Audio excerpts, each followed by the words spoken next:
Hello everyone and welcome to another video. When a roller coaster goes over a hill, you feel a little bit lighter as the G-forces acting on your body are, for this very short time, less than the usual 1G. If the train doesn't go too fast, then you only feel a bit lighter, but if it goes fast enough, then the G-forces go negative and you feel like you're being launched out of your seat, only held back by the restraints of the ride. This is what is called airtime, and RollerCoaster Tycoon 2 keeps track of how many seconds of airtime your roller coasters have. This stat then influences the excitement and nausea ratings of your ride, and how it does this exactly has quite a story to it, as originally this was bugged and it was fixed in later releases of the game. We'll get to that later though, as first we should know how airtime is measured. Whenever the G-forces on your ride are 0 or less, which you can track using this graph, there is airtime and the counter for it increases. The most common place to get airtime is hills, and big giga or hypercoasters often have a lot of these airtime hills, resulting in a very high total airtime. But you can also get it in inversions. If you go through a loop slowly enough, you can get some hang time where the vertical G-forces are below 0, and in the case of this vertical drop coaster that generates 1.53 seconds of airtime. Although interestingly, this corkscrew coaster, which slows down even more in the loop with a minimum speed of 1 km/h instead of 4, does not get any airtime. How does that work? There can be quite a big difference between what different cars of the same train experience, and instead of taking averages or something like that, the game calculates G-forces based on the very first car only. This vertical drop coaster only has one car, so its hang time generates airtime, but by the time the corkscrew train has fully slowed down, the first car is already right side up again, and therefore it doesn't generate any airtime. You can see the same on the initial drop of this coaster. The tail of the train goes fast enough to generate airtime, but the front car doesn't, so the ride has no airtime. The same principle applies for when a ride like the bobsled coaster flies off the rails. It only matters how fast the first car goes. Also, the bobsled and other rides that can derail can generate airtime because the threshold for crashing isn't at 0 Gs but rather a little bit below that. This one, for example, has 2.16 seconds. It's not a lot, but it's also not nothing. The speed at which you take the element also impacts how much airtime you get. The blue LIM coaster in the middle is launched at 72 km/h and gets 1.05 seconds of airtime. The orange coaster is launched slower at 61 km/h and gets less airtime with 0.9 seconds. That is because it goes so slowly that its negative Gs are not always low enough while the first car of the train is on the hilltop, so it doesn't generate airtime the entire way. The pink coaster on the other side is launched faster at 82 km/h and has even less airtime with just 0.84 seconds. It does have low enough Gs all the time, but the blue one in the middle also has that, and here the higher speed means that it gets past the hilltop quicker and therefore generates airtime for a shorter period. The G-forces are more extreme, but that comes at the cost of less airtime. This shows that there is a most optimal point somewhere in the middle. If you want to optimize the airtime you get, you want to go fast enough to generate vertical G-forces at or below 0, but not any faster than is necessary to do that in order to spend as much time as possible on the elements that generate airtime. You may have noticed that I said that a ride generates airtime when the vertical Gs are below or at 0. The fact that 0.00 is also allowed has a very significant impact. This air-powered vertical coaster, for example, has 20.7 seconds of airtime, because when a train is going vertical, the vertical Gs are exactly 0, so pretty much the entire time it spends on the spikes, which is most of the ride, it generates airtime. You can do this even more extreme on some inversions, namely the inline twist and hardline twist. These two inversions don't go up or down at all, allowing you to take them as slow as you like. This train travels at 1 km/h and therefore spends forever upside down on this singular inline twist, generating 16.5 seconds of airtime. Put a bunch of these in a row and you can easily pass 100 seconds.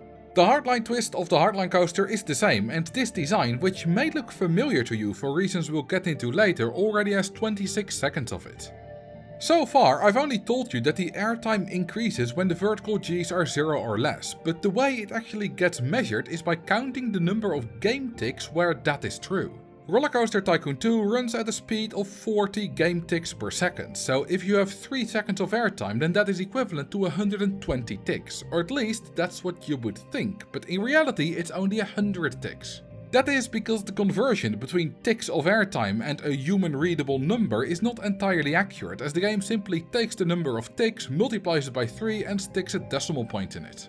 Therefore, 1 real second of airtime, which is 40 ticks, gets listed as 1.2 seconds, 20% too high. It also means that airtime can only increase and decrease in increments of 0.03 seconds, as that's how much 1 tick is. A value of 0.05 seconds or exactly 1.00 or 2.00 seconds is impossible. You don't have to worry about any of this though, I just think the discrepancy is funny, so I wanted to mention it. The rides that can get airtime and thus get stat changes from it are the Dinky Slide and all roller coaster types except the Alpine Coaster. These are then divided into 2 different groups, the rides that get an excitement boost from airtime and the ones that get an excitement penalty from it. If you look at this list carefully, you'll notice that generally it's the rides with a lap bar restraint that get a boost and the ones with an over-the-shoulder restraint system that get a penalty. That is because in real life it's lap bar roller coasters that tend to include a lot of airtime hills, while over-the-shoulder restraints don't do that, they more do inversions. One exception is the swinging suspended coaster, which does have over-the-shoulder restraints, but also gets a boost. Now, RollerCoaster Tycoon 2 is over 20 years old and things have changed since then. Modern roller coasters are more often a mix, and these days rides with inversions can also have a lap bar like the hybrid coaster. Therefore, the hybrid, single rail and LSM launched coaster, which were added to OpenRCT2 in the past few years, also get a boost, despite having lots of crazy inversions and, in the case of the single rail coaster, over the shoulder restraints. You don't have to memorize all of this though, and the basic rule of thumb is that over the shoulder restraints get a penalty and lap bars get a boost. Those are also the terms that I am going to use to refer to these categories in the rest of this video, just know that there are a few exceptions. Alright, we now know how the airtime gets measured and calculated and which rides get it, but what are the actual effects of it? What are the boosts and penalties that I'm talking about? How does it impact the excitement, intensity and nausea ratings? The intensity is really simple, as airtime just has zero effect on it at all, but the other two are not as simple, and it's quite a story of how this has changed through the years. We'll start with the current effects as they are in RollerCoaster Tycoon 2, RCT Classic and OpenRCT2 right now. Not in RCT1, as to my surprise airtime just didn't exist in that game, it was only introduced as a game mechanic in RCT2. First, we'll do the ones that get the excitement boost, which are broadly the lap bar restrained rides. For every 2.4 seconds of airtime they get 0.1 extra excitement and 0.05 extra nausea. For example, Loop Garou in Six Flags Belgium has 4.83 seconds of airtime and therefore gets 0.2 excitement and 0.1 nausea from it. Texas Giant in Six Flags Over Texas has 10.77 seconds of airtime, and so you would expect it to get 0.44 excitement and 0.22 nausea, but that's not quite the case because the excitement bonus is rather limited. You only gain excitement for the first 6 seconds, and anything after that only provides nausea. 6 seconds gives you just 0.25 extra excitement, so that is what Texas Giant and all the other lap bar rides with 6 or more seconds of airtime get. The nausea boost is completely unlimited though. It is rather low, so it will take a while before you notice it. This Giga Coaster has 19.71 seconds of airtime, which gives it an extra 0.41 nausea. That is already quite a lot, and not a lot of rides will have more airtime than that. But if you do take it to the extreme, like the 1954 seconds on this Giga Coaster, then you get over 40 extra nausea points. Still only get 0.25 excitement though, so I don't recommend this. Okay, so that's the boost, but what about the rides with a penalty? These work a little bit differently. First, you subtract 96 ticks or 2.88 seconds from the airtime. Then you do the same to the nausea as before, but for excitement you do the opposite and subtract 0.1 excitement for every 2.4 seconds of airtime, with again the same limit of 0.25. Let's again do an example. This flying coaster from Tycoon Park has 7.14 seconds of airtime. First we subtract 2.88 seconds, which leaves it with 4.26. That then gives us an excitement penalty of 0.17 and a nausea boost of 0.08. Since the maximum excitement penalty is 0.25, these rides reach that after 8.88 seconds. And like before, the nausea boost doesn't ever stop, there is no maximum. The reason the first few seconds are ignored is probably to give you a little bit of leeway before you get the excitement penalty. You are incentivized to minimize the airtime on shoulder rides, but it's pretty much impossible to have no airtime at all, so this means you don't get penalized all the time. To make it easier to understand what does what, here is a graph showing the lap bar excitement and nausea in blue and yellow and the shoulder ones in red and green. You can clearly see here that the shoulder excitement has the same shape as the lap bar but just reversed, and it starts 2.88 seconds later. The shoulder nausea also starts later, so it's always 0.06 behind the lap bar nausea. And despite the nausea changing at half the rate of the excitement, it will eventually surpass it as there is no cap on it. Okay, so that's not all that difficult. Airtime usually gives a small excitement boost or penalty and always gives a nausea boost that is usually also quite small. So what was I talking about earlier about this being complicated? Well, it wasn't always this way. The original base game of RollerCoaster Tycoon 2 left out one critical bit of this calculation, which is the limit for how much the excitement rating is allowed to change. Take a look at this Hyper Twister coaster that, due to a ton of vertical spikes, has 36.57 seconds of airtime. This gives it the maximum boost of 0.25 excitement, which results in a total excitement rating of 7.99. But in this custom version of OpenRCT2, where I have recreated the original calculations, there is no limit and the excitement rating changes to 9.26 thanks to a massive 1.52 excitement bonus from the airtime. And this goes the other way too. This inverted coaster with 16.5 seconds of airtime from earlier has 2.3 excitement in the current version of RCT2. But in the first versions this would have gotten a significantly lower 1.99 excitement, as there was no cap on the excitement penalty for shoulder restraint rides. Also, despite getting a stat penalty for not having a high enough top speed and therefore having very low stats all across the board, it still gets the full excitement penalty and nausea boost from airtime, as for some reason these changes are applied after the stat penalties happen. And this is where we return to the hardline coaster from before that I said you might recognize. With the current and correct calculations, it gets 0.45 excitement, which is very low but still a normal rating. However, with the old calculations there is no limit to the penalty and it goes all the way down to 0.00 excitement. But that's only because OpenRCT2 has a built-in limit that stops the excitement rating from going negative and underflowing. The original game did not have that, and that results in this original image from a very long time ago, where someone got an excitement rating of 655.1 on their hardline coaster. The airtime excitement penalty pushed it just below 0, but the game couldn't handle negative numbers, so it underflowed to the maximum possible value of 655.35. It then continued to go down a little bit more and came to rest at possibly the highest excitement rating ever achieved in RollerCoaster Tycoon 2. This is technically possible on any ride that gets an excitement penalty from airtime, but it's the hardline that is most famous for it, although I did also find an image of someone doing it on the compact inverted coaster with inline twists. This bug was considered bad enough that it got fixed in later releases of RollerCoaster Tycoon 2. I don't know exactly when that was, but the RCT2 Triple Thrill Pack, which is the only way to buy it right now, does have the fixed calculations with a limit of 0.25 excitement change, and so does RCT Classic.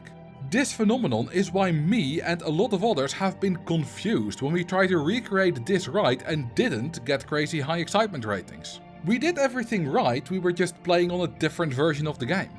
The story still isn't over, as OpenRCT2 used to have an even different wrong calculation for a very long time. Originally, when the functions were first implemented, it used the old calculations without the limit, as the person who did that probably used an early unpatched version of RCT2. Then, in 2015, they attempted to fix the hardline underflow problem and changed the formula, but they did it entirely wrong. The lap bar excitement and nausea didn't change, so after this they were still the same as the original RCT2 with unlimited excitement and of course unlimited nausea. The shoulder effects were completely overhauled though, and in a very different way than the simple limit to the excitement penalty that the RCT2 fix put into place. Firstly, the 96 ticks or 2.88 seconds that were subtracted from the airtime for shoulder rides was removed. Then the nausea was applied as usual, meaning it had the exact same effect as it does on lap bar ride instead of only starting after 2.88 seconds. But the excitement change was a lot weirder. This was now limited to 96 ticks or 2.88 seconds and was changed from a penalty to a bonus with a maximum of 0.12 excitement. It was also explicitly stated as a change to limit the airtime excitement change for the Hardline coaster, but in reality it affected all shoulder restraint rides. I have known that something was wrong with OpenRCT2's airtime calculation for a long time, but 2 months ago I decided to finally research what exactly the issue was once and for all. After doing enough tests to reconstruct the formula that is used in the fixed versions of the vanilla game, I fixed it for OpenRCT2 as well, so it now uses the correct calculations. It's a bit confusing to keep track of all of this, so here's everything summarized with a graph for all 3 calculations. At the top is how it currently works in RCT2, RCT Classic and OpenRCT2. Below that is how it worked in the original releases of RollerCoaster Tycoon 2 and very early versions of OpenRCT2, where the excitement change was not yet limited. And at the bottom is how it worked in OpenRCT2 from November 2015 to June 2026. This change from the bottom calculation to the top calculation means that if you have been using OpenRCT2, a lot of your roller coasters will lose some of their excitement. This Giga coaster in an old park got 10.42 excitement when I built it, but that's because it has a lot of airtime and gets an extra 0.89 excitement from it. With the limit of just 0.25 extra excitement, it goes down all the way to a value of just 9.78. This floorless coaster with 4.86 seconds of airtime used to have 8.71 excitement and 4.36 nausea, but now both of those stats have gone down a bit to 8.51 excitement and 4.30 nausea. Any over-the-shoulder restraint ride that has at least 8.88 seconds of airtime will lose the maximum of 0.37 excitement, as it goes from a boost of 0.12 to a penalty of 0.25. An example of that is this air-powered vertical coaster that we saw earlier, which goes from 9.30 excitement to just 8.93. That may feel unfortunate and unfair, but keep in mind that this is not a random nerf that we have introduced, but rather a bug fix, as the previous higher excitement was higher than it was supposed to be. Now, after this fix, it is in line with the vanilla game and RCT Classic. The original unlimited excitement bonus influenced how I and a lot of other people thought about excitement records for a long time. This coaster I brought up earlier to show the effect of a lot of airtime on nausea actually used to have 92 excitement when I originally built it. Back in 2017 and 18, when I was trying to achieve the highest possible excitement rating, I discovered that there was no limit on the bonus from excitement, so I started building rides with more and more airtime until I reached the limit of 1966.05 seconds, which is 65,535 ticks. This boosts the excitement rating by over 81 points, which allowed me to reach nearly 100 excitement. Now I know that this is not how it is supposed to be, and with this fixed, the highest excitement rating possible is a more reasonable number, probably below 20. Although of course technically this would still work in old versions of the original game, as there the limit was also still missing. And that is the entire story of airtime and its influence on the excitement and nausea ratings. It has caused glitches, confusion, disappointment, and ultimately has turned into something that doesn't have a very big effect either way. The excitement rating boost and penalty are limited to just 0.25, and while the nausea change does not have a limit, it is very rare to get more than half a point from it, and usually it's much less. To learn about how the map that guests can buy helps them find rides, click right here. Thank you all for watching, and I will see you in the next video.